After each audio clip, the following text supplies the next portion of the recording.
Neveritun, there's that one house. You know, the one, the old abandoned place at the end of the street that kids dare each other to touch. But what if one of those houses held a secret so dark it was locked away and forgotten? Tonight, we're going to explore such a place. Tucked away in the forgotten corner of a small town stands an old decaying house. For decades, it has been empty, left to rot. But inside this house, there is one room that everyone avoids. A room that has been locked for over 50 years. Its door wrapped in heavy, rusted chains. The local stories are all the same. They whisper of a room that traps you in a nightmare.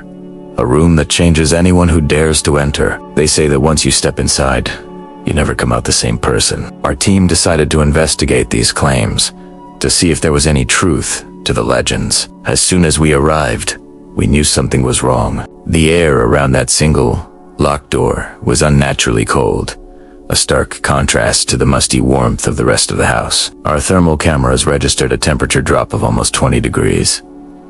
It was like stepping into a walk-in freezer. The walls of the hallway leading to the room were covered in strange markings. At first, we thought it was just peeling paint, but upon closer inspection, we realized they were deep, deliberate scratch marks. Long, sharp gouges raked down the plaster, as if something with claws had been desperately trying to get out, or in. The scratches were old, covered in dust and cobwebs, but they were undeniably there. A silent testament to some long-forgotten struggle. The unease was palpable. We could feel it in the air. A heavy, oppressive feeling that made the hair on our arms stand up. While sifting through some old boxers we found in the attic, we stumbled upon a collection of faded photographs of the house from different eras. As we looked through them, one photo made our blood run cold. It was a picture of the hallway, taken sometime in the 1970s. In the background, clear as day, was the door to the forbidden room. The chains were there, thick and rusted, just as they are now. But the door itself, it was slightly ajar. Just a crack, a sliver of darkness showing from within. How was that possible? The chains were solid, unbroken. It was a physical impossibility, yet there it was, captured on film. A chilling premonition of the strangeness that awaited us. We set up our equipment, placing cameras in the hallway, motion sensors, and audio recorders. We wanted to capture any and all activity. As night fell, the house transformed. The usual creaks and groans of an old building were replaced by sounds that were far more unsettling. It started with a soft, rhythmic knocking. Tap, tap, tap, coming from inside the locked room. We all froze, listening. The sound was faint but clear. Someone, or something, was on the other side of that door, and it knew we were there. The knocking grew louder, more insistent, before stopping as abruptly as it began. Then came the footsteps. Soft, shuffling footsteps, pacing back and forth in the upstairs hallway, right outside the room. We checked our motion sensors. We listened at the bottom of the stairs, our hearts pounding in our chests. The footsteps continued for what felt like an eternity, a restless energy moving through the darkness above us. We knew we weren't alone in this house.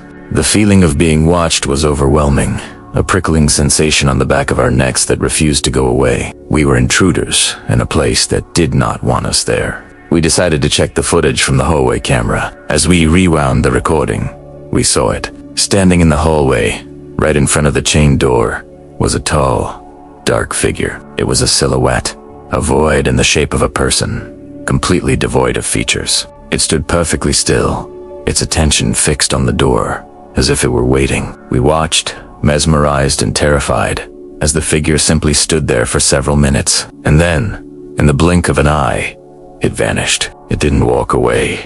It didn't fade. It was there 1 second, and gone the next. The air in our base camp turned icy cold. After what we saw on the camera, we knew we had no choice. The legends, the cold spots, the sounds, it all led back to what was behind that door. We had Tukano, armed with a heavy pair of bolt cutters.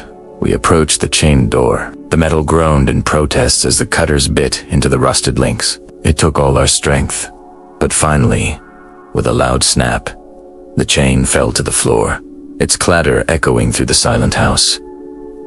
With a deep breath, We pushed the door open. It creaked on its hinges, revealing the darkness within. The air that rushed out of the room was heavy and stale, carrying a deep, unnatural chill that seemed to seep into our bones. It smelled of damp earth and decay. The room was small, and the walls were covered in bizarre, intricate symbols, painted in a dark, rust-colored substance. They were unlike any language we had ever seen before.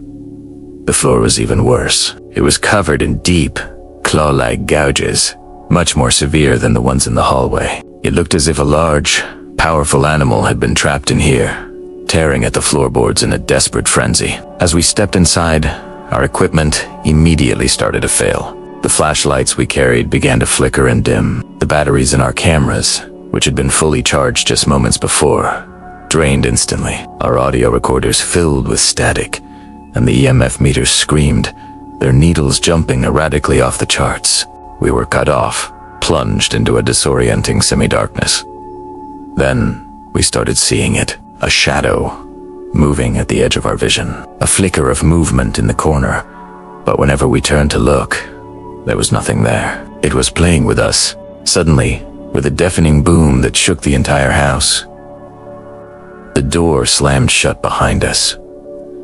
We were trapped. The room was plunged into almost complete darkness, our failing lights casting long, dancing shadows on the symbol-covered walls. Whispers filled the air, seeming to come from all around us. A chorus of hushed, angry voices speaking in a language we couldn't understand. Objects we had seen in the room, a broken chair, a small wooden box, began to shift and slide across the floor on their own. The temperature dropped even further, and we could see our own breath misting in the air. And then, it appeared, blocking the doorway, blocking our only escape. A figure began to form out of the shadows. It was tall, impossibly tall, and its form was distorted. Its limbs too long, its shape not quite human. It didn't have a face, just a swirling mass of deeper darkness where a face should be. A low, guttural growl echoed through the room, a sound of pure hatred and rage that vibrated deep in our chests. In that moment, we understood why the room was locked, why the locals whispered their warnings. Something ancient, angry, and powerful had been trapped in this room for decades, and we had just set it free. It had been waiting in the darkness, and now it was hungry. Thanks for watching. If you're refascinated by the unknown and want to see more investigations into places that should have been left alone, make sure to subscribe and hit that notification bell. We have many more mysteries to uncover. Stay safe out there.